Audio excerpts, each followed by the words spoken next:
to the garden. This moss-covered trail took a couple years to really get to this stage. I've kept it clear of weeds, and I've got to come through here and pull some dandelions and some grasses. Just anything that's encroaching on the moss. Because moss needs two things. It needs ambient light. Too much direct sun will dry it out, but if it's covered in shade, it's not going to grow. And the second thing it needs is plenty of moisture. That blue color to the right is actually a pond. So here we're about 20 feet away. That provides a little extra moisture in the soil and a little extra humidity in the air. Both really help mosses. They don't have roots like a normal plant, so they don't tap down deep for the moisture. They survive on the morning dew and any moisture throughout the day. I need to keep this clear of leaves, sticks, basically rake or sweep away even any debris. And I'm going to have to pull these weeds. Most of it's really easy, but sometimes the grasses can take a lot with it. It can take a lot of moss with it. Just want to try and leave as much as you can. And then press it firmly back into the soil, and it'll hopefully rebound quite well. Any scrap you can salvage could potentially spread. Make sure they just have really nice firm contact with the soil. And then if you want, go over them with some rainwater just to really settle them in. But we've got a few weeds we could pull, and I think it'll really have a nice finishing touch.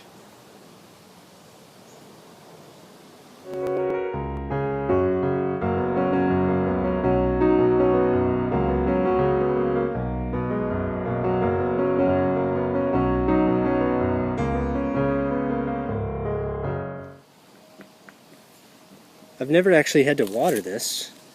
It basically just showed up. So if you create an environment for it with just exposed soil, it should eventually pop up all on its own. Moss reproduce by spores, which are these little pods, and each little pod has these tiny smoke-like particulate, and those are like basically seeds. You can actually pick some of those spores and just toss them around where you want them to grow, and hopefully they'll pop up.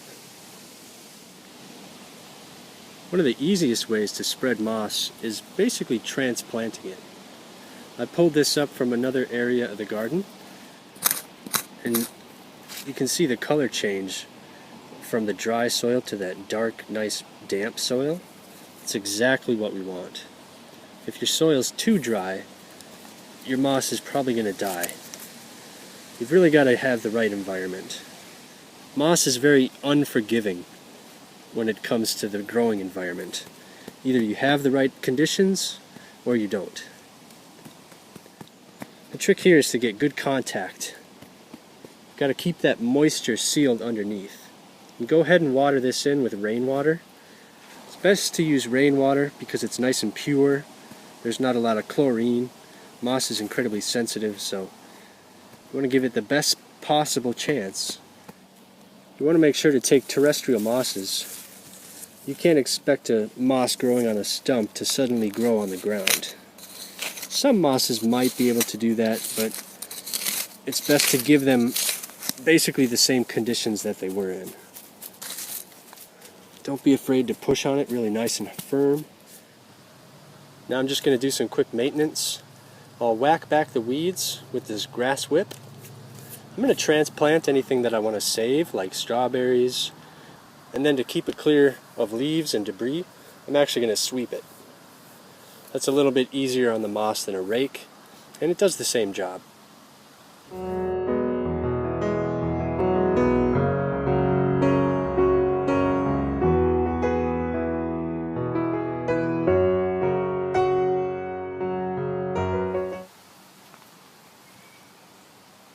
It really looks incredible when it's all done.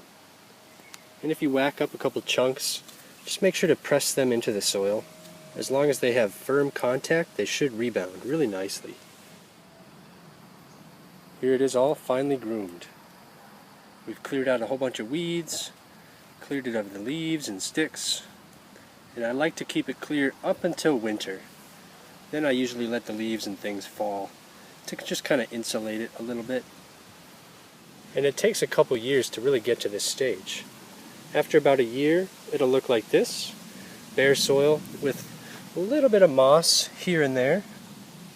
Then in the second year, it'll get really nice and thick, but there'll still be some patches. And in the third year, it should be just wall-to-wall moss.